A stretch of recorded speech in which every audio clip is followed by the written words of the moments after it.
Bismillahirrahmanirrahim.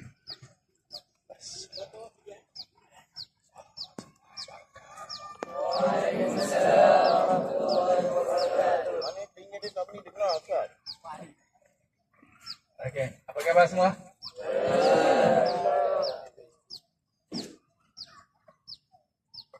Okey, sahabat-sahabat, alhamdulillah, insya-Allah ada beberapa acara untuk sekian dekat untuk bulan ini kita akan buat tidak.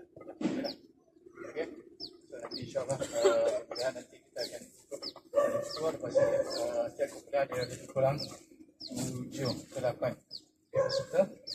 Okey, lebih kurang. Okey. So insya-Allah acara nanti setiap acara kita akan bagi takdiran. Yang pertama asalnya memanah ke tembak ke botol air. Okey, sampai jatuh lah. Okey, lepas tu botol flip. Okey, lepas dah botol flip dia akan lari ke sampai hujung lah. So orang panggil rumah lah. Okey,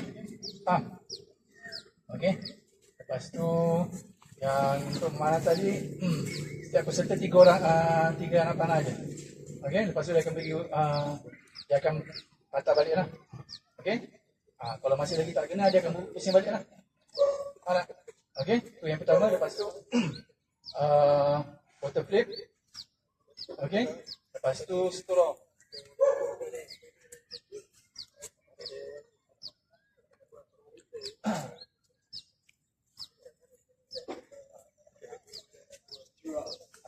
Okey, straw. Second, design masuk dalam botol. Okey. Lepas tu siap peserta dia akan buat lah. Okey. Okey. Lepas dah masuk terus sampai hujung. Lepas hujung baru peserta yang seterusnya. Siapa apa? Kawan tak masuk kawasan rumah dibatalkan semua. Okey. Lepas tu yang dah cara yang ke berapa?